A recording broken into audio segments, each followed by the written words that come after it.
Les leucotoées sont des petits arbustes persistants de la famille des éricacées. Alors cette famille est assez connue, c'est la famille par exemple des bruyères, des myrtillers ou tout simplement des rhododendrons et des azalées.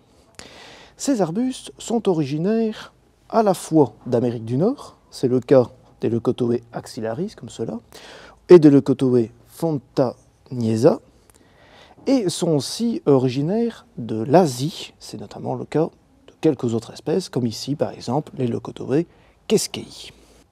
Alors pourquoi le nom Leucothea? Eh bien, il y a une petite histoire un peu sympathique, plus qu'amusante, sur le sujet qui nous vient de la mythologie grecque. Leucothea était une princesse grecque. Hélios était le dieu du soleil et était fou amoureux de cette femme-là. Hélas pour elle, Clytie, la propre sœur de Leucothea, était elle-même amoureuse d'Hélios. Et folle de jalousie, elle est partie vendre la mèche au père de Leucothea, qui en prit ombrage et fit enterrer vivante sa fille Leucothea. Ne me demandez pas pourquoi, ça se faisait à l'époque, j'en sais rien. Hélios, qui n'était pas un dieu très dégourdi, n'a rien su faire pour s'adulciner. On va peut-être dire qu'il n'avait pas envie de prendre une pelle pour la déterrer ou qu'il n'avait pas la main verte. Du coup, qu'est-ce qu'il fait? Il a renversé du nectar sur la tombe, on va dire, de Leucothea, transformant le corps de celle-ci en un arbre à encens et avec des fleurs de perles, les leucotoées. Alors pour revenir sur quelque chose de plus scientifique, au niveau botanique, donc ce sont des petits arbustes persistants, qu'on a dit qui poussent soit en Amérique du Nord, soit en Asie, et en général donc les espèces types vont pousser au moins à 2 mètres de haut et autant de large, avec un port assez dense et avec des rameaux assez retombants. Ici, dans les variétés présentées ici, ce sont justement des variétés plus compactes qui ne vont jamais dépasser plus d'1 mètre en tous sens. On a notamment ici Rainbow, donc le Leucothea fontanieza Rainbow et le Leucothea fontanieza Whitewater. Alors Rainbow est intéressant toute l'année car il y a un feuillage qui va changer. Rainbow c'est arc-en-ciel et donc on aura des nuances de vert, de jaune, de rouge, etc. Et ici on commence à être bien avancé dans l'automne, on voit nettement que le feuillage s'empourpre très très fortement. À côté de celui-là, son petit cousin qui est ici Whitewater présente lui un feuillage très marginé de crème en belle saison. Petit à petit, le vert du centre commence à rougir et le rouge finit complètement en automne par recouvrir la totalité de la feuille. On a ici la variété Scarletta qui est très connue, qui va aussi être assez compacte. On peut d'ailleurs, toutes celles que j'ai présentées ici, on peut les mettre en pleine terre, mais on peut aussi les mettre en pot. J'en parlerai plus tard.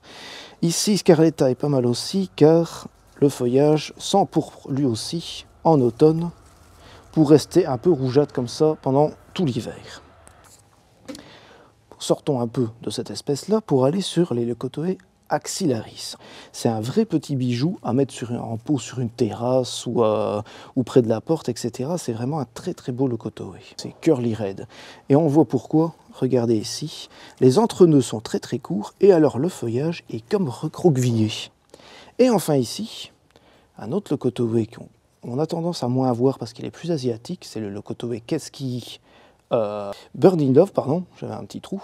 Et là, on va voir aussi que le feuillage, normalement, en saison, est tout à fait verluisant, pour finir par changer un peu de couleur et s'empourprer totalement en automne. Alors on parle beaucoup du feuillage, mais il ne faut pas oublier non plus qu'il y a aussi une floraison qui arrive en avril-mai, parfois un petit peu vers juin, un petit peu plus tard. Cette floraison est une floraison assez discrète en petites grappes de fleurs et qui rappelle un peu une autre plante de la famille des éricacées, les pieris. Au niveau de la culture, eh bien, c'est une plante dite de terre de bruyère. Il faut donc une terre acide, une terre qui reste fraîche, bien humifère et si possible donc une exposition à l'ombre ou à la mi-ombre. Si vous leur donnez tout ça, ils seront magnifiques. Vous pouvez les mettre à l'ombre, par exemple sous un arbre, etc. Mais si c'est trop à l'ombre, les couleurs changeantes vont être moins prononcées. Donc je vous conseille plutôt la mi-ombre. En conclusion, les leucotoées, on y pense assez peu. On met beaucoup d'autres choses de cette famille, les éricacées, mais les leucotoées, on n'y pense pas tout le temps. Et pourtant, si on leur donne une terre acide, bien drainée, mais suffisamment d'eau, notamment en période de sécheresse, il n'y a aucun souci. La mi-ombre, c'est bien rustique, ça résiste à tout, il n'y a pas de maladie, pas de ravageurs. Eh bien, si tout cela est bon, eh bien, ça va bien pousser. Vous pouvez le mettre en massif, vous pouvez le mettre en haie libre, ou, et c'est là que je reviens avec ce que je disais tout à l'heure, ou vraiment en pot. C'est là que ce sera le mieux de garder votre petite collection de leucotoées en pot sur votre terrasse, votre balcon ou devant votre maison. Ce sera absolument magnifique toute l'année.